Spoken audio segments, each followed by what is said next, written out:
대학. 듣기만 해도 싱그러운 느낌이 밀려옵니다. 지금 수능을 준비하는 수험생들에게는 동경의 공간, 졸업한 지 한참 지난 사람들에게는 추억의 공간.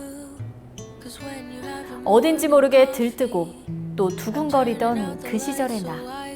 대학 시절은 분명 청춘이 준 축복의 시기일 겁니다.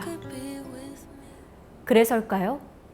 대학생들은 때로 위험에 노출되기도, 위험으로 다가가기도. 해서는 안 될 일을 저지르기도 하죠. 2019년 가을, 마포구의 한 대학을 다니는 새내기 박준서 씨는 어느덧 새내기 티를 벗고 학교에 적응했다고 생각하고 있었습니다. 그리고 그런 그에게 다가온 연상의 아리따운 여성. 아름다운 미모의 여성 이가연 씨는 준서 씨에게 관심을 보이고 있었죠. 이때만 해도 준서 씨는 아무것도 모르고 있었습니다. 자신에게 다가오는 게 달콤한 사랑의 향기인지 위험천만한 맹독의 아찔한 향인지.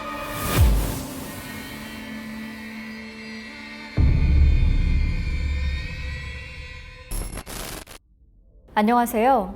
한국 SMR에서 제공하는 미스테리 사건 파일. 저는 진행을 맡은 아나운서 이세라입니다.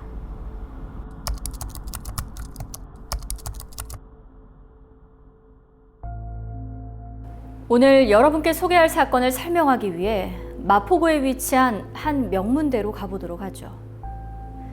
2019년 막 대학생이 된 준서 씨는 꿈에 그리던 학교에 진학한 걸 믿을 수가 없을 정도였다고 했습니다. 대학 생활은 즐거웠고 미래를 향한 꿈에 부풀어 올랐죠. 2학기가 시작됐을 때 준서 씨는 잊을 수 없는 만남을 가지게 됩니다. 바로 이가연 씨와의 만남이죠. 강의에 늦게 들어와 듣지 못했으니 필기를 복사해달라는 이가연의 부탁을 준서 씨는 흔쾌히 들어줬고, 출중한 외모를 지닌 이가연에게 금방 호감을 느낀 준서 씨는 어느덧 그녀와 매일 보는 사이가 됐습니다.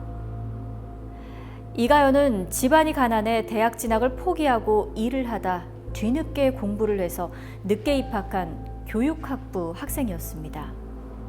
그나마 등록금 문제로 봄학기는 등록도 못했다더군요. 비록 연상이었지만 순수하고 귀여운 이가연의 모습에 박준서 씨는 조금도 의심하지 않고 행복을 만끽했습니다. 그리고 모든 일은 여기서 시작됐죠. 들어보셨을 겁니다. 대학교 앞에서 영어 교재를 사라며 학생들을 유혹하고 자기들 아지트로 데려와서 물건을 팔거나 특정한 종교를 권유하는 사람들의 소문을 말이죠. 바로 이가연이 그 소문의 영어 교재를 준서 씨에게 보여주면서 이렇게 말했다고 합니다. 준서야, 이 영어 교재 40만 원이나 줬어. 준서 씨는 이가연에게 우리 학교는 이런 교재를 전혀 쓰지 않는다고 말했습니다. 순진한 이가연의 표정을 본 준서 씨는 안타까운 심정에 마음이 답답해졌다고 말했습니다. 바로 그때 이가연이 먼저 준서 씨에게 부탁했습니다. 환불을 받으러 가야 하는데 혼자 가기에는 무섭고 대구에 사시는 부모님을 모셔올 수도 없으니 그 사람들이 떠나기 전에 같이 가줄 수 있냐고요. 호감을 지닌 여인의 부탁이기 때문이었을까요? 준서 씨는 흔쾌히 수락했습니다. 이 기회에 남자다운 모습을 보이자 그녀의 일을 해결해주고 점수를 따자. 어쩌면 준서 씨는 그런 생각을 하고 있었는지도 모르죠. 준서 씨가 이가연을 따라간 곳은 2호선 신도림역. 이가연은 신도림역에서 내려 택시를 타고 준서 씨를 어딘가로 데려갔습니다. 과거 연탄 공장이 있던 곳이죠. 낡은 공장 건물들이 즐비한 곳에서 이가연은 준서 씨를 작은 상가 건물로 이끌었습니다. 준서 씨는 잔뜩 긴장한 채로 심호흡을 한 번 했습니다. 설마 험악하게 나오는 건 아니겠지? 일단 너무 긴장하지는 말자. 그렇게 마음을 다스린 준서 씨는 계단을 올라가 출판사처럼 보이는 상가의 유리문을 열고 들어갔습니다. 그리고 그 순간 준서 씨는 뭔가 잘못됐다는 걸 눈치챘습니다. 거긴 출판사라고 하기에는 어딘지 모르게 이상했습니다. 쌓여 있어야 할 책도 없고 공간 자체가 기묘하게 황량하게 느껴졌습니다. 텅텅 빈 공간에 중앙에 덜렁 놓인 둥근 탁자. 잔뜩 주름진 얼굴로 미소 짓는 남자는 언뜻 봐도 50은 넘어 보였습니다. 그리고 40대로 보이는 여자가 한 명. 나이를 알 수 없는 검은 모자를 쓴 남자가 셋. 아무것도 없는 공간에 5이나 되는 사람들이 그저 준서 씨와 이가연을 기다리고 있었던 겁니다. 퍼뜩 생각이 든 준서 씨가 이가연을 돌아봤을 때 그녀는 처음 보는 남자와 함께 준서 씨가 방금 들어온 문을 막고 있었습니다. 제작진과의 통화에서 박준서 씨는 당시의 상황을 이렇게 회상했습니다. 정말 이상했죠. 뭔가 잘못된 줄 알겠는데 무서워서 말을 못하겠더라고요. 아, 여기서 말 잘못하면 큰일 나겠구나. 말로만 듣던 이상한 조직이구나 싶었죠. 근데 앞에 앉은 남자가 차를 권하더라고요. 그리고 마실 때까지 계속 뻔히 보고 있어요. 영어 교재 이야기는 대답도 안 하더라고요. 그리고 기억이 끊겼어요. 그렇게 정신을 잃은 준서 씨는 어디론가 끌려갔다고 했습니다. 정확히는 기억나지 않지만 자신을 차에 눕힌 것과 들쳐매고 움직이는 남자들이 어렴풋이 기억난다고 준서 씨는 말했습니다. 그리고 그들이 준서 씨를 데려간 곳은 깊은 산속의 작은 예배당이었습니다. 바로 그 지하에서 준서 씨는 정신을 차렸습니다. 그리고 그 안에는 30명이나 되는 사람들이 방석 위에 앉아서 가만히 좌선을 하고 있었습니다. 참으로 기묘한 광경이었죠. 너무 당황해서 일단 아무거나 물어봤어요. 여기 어디냐? 뭐 하는 거냐? 혹시 같이 온 여학생 못 봤냐? 근데 그런 건 답을 안 해주더라고요. 근데 아줌마 한 명이 그러는 거죠. 여기는 마음 수련하는 곳이에요. 지금은 늦었고 내일 축성 드리러 가면 사제님들이 설명해줘요. 그러더라고요. 자신이 납치됐다는 걸 깨달은 준서 씨는 서둘러 주머니를 살폈지만 스마트폰도 지갑도 전부 사라진 뒤였습니다. 시간이 지나자 얼굴에 삼각형의 봉투를 뒤집어 쓴 남자가 나타나 알 수 없는 기도문을 외우고 초등했습니다. 그 안에 있는 사람들은 모두 기계처럼 움직여서 잠을 청했죠. 젊은 사람부터 노인까지 다양한 사람들이 있는 곳이었습니다. 준서 씨는 달아나야 한다고 생각했습니다.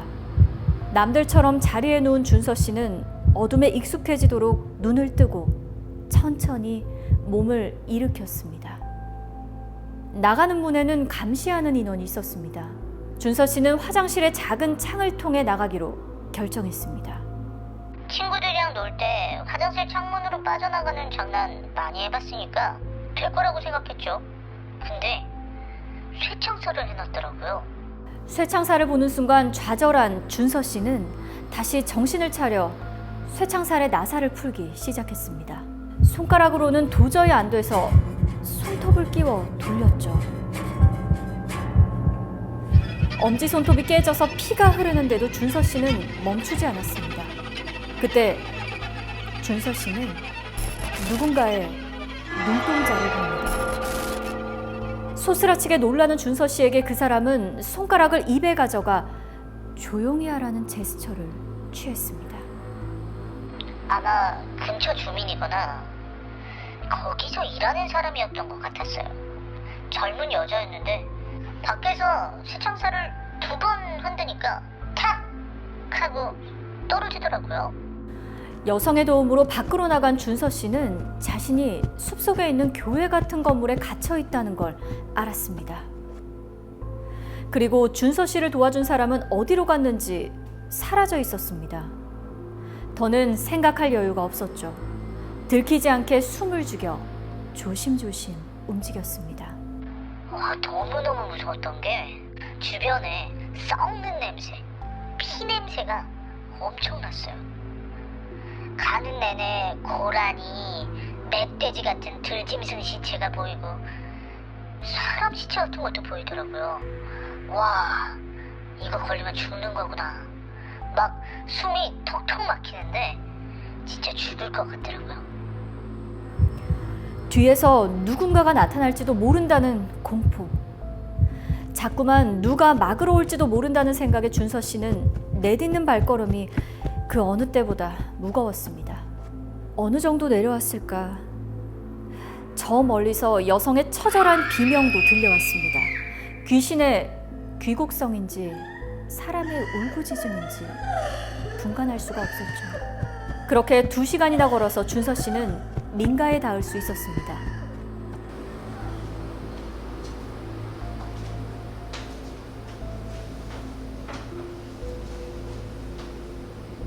준서 씨는 마을의 작은 슈퍼를 봤지만 그냥 지나쳤습니다. 평소에 보던 영화들이 도움을 줬죠. 저 슈퍼로 들어가면 저 아줌마가 다시 그놈들에게 연락할지도 몰라. 준서 씨는 그렇게 생각했습니다. 준서 씨가 산에서 내려온 곳은 경기도 의왕시의 작은 시골 마을이었습니다. 준서 씨는 위험을 무릅쓰고 도로를 따라 걷고 또 걸었습니다. 아침이 될 때까지 계속 걸어서야 준서 씨는 겨우 편의점에 닿았습니다. 사정해서 전화를 빌리고 부모님께 연락해서 구조될 때까지 준서 씨는 계속해서 공포에 떨어야만 했죠. 집으로 돌아온 준서 씨는 며칠을 앓았습니다. 그리고 얼마간은 집 밖에 이상한 사람들이 보이기도 했습니다. 이사를 가자고 부모님을 여러 번 설득한 끝에 겨우 벗어날 수 있었죠. 그리고 다시 학교에 돌아가서 25세 늦게 입학한 교육학부 19학번 이가연을 찾았지만 그런 사람은 없었습니다. 그런 사람을 봤다는 사람조차 없었습니다. 이후 준서 씨는 계속해서 학교로 이상한 사람들이 찾아오는 걸 느꼈습니다. 하지만 어느 순간부터 그런 움직임도 끊기고 말았습니다. 준서 씨가 겪었던 그 무시무시한 사건은 대체 어떤 것이었을까요? 준서 씨의 증언에 따라 현장을 조사한 에이전트 A는 현장에서 이렇다 할 증거를 찾지는 못했다고 보고했습니다. 하지만 신흥 종교 혹은 악마 숭배를 위한 괴집단일 가능성은 충분한 것으로 보입니다. 그저 신도를 모으는 것일 수도 혹은 의식을 위한 산재물을 모으는 것일 수도 있습니다. 최근 늘어나는 실종 신고의 원인도 이와 무관하지 않을 수도 있죠. 만약 산재물을 필요로 하는 거라면 놈들이 대학생을 노리는 것도 이상한 게 아닐 겁니다. 젊고 건강하고 아름다운 육체를 바쳐 의식을 치르는 게 그들이 바라는 가장 이상적인 상황일 테니까요. 그리고 풀리지 않는 의문이 하나 있습니다. 준서 씨를 도와준 여성은 누구일까요? 준서 씨가 본 환영일까요? 아니면 이가연일까요? 지금도 대학생들을 노린 사이비 종교 단체의 활동이 아주 활발하게 이루어지고 있습니다. 한국 SMR에서는 이와 같은 사이비 단체에 대한 제보를 받고 있습니다. 미소와 친절, 그리고 향기로 접근하는 사람들을 경계하십시오. 그들은 학교 밖에도 학교 안에도 있습니다. 에이, 설마 하는 순간 상대는 당신을 비웃고 있을 겁니다. SMR 코리아 미스테리 사건 파일 그 2번째 이야기. 지금까지 아나운서 이세라였습니다. 편안한 밤 보내시기 바랍니다.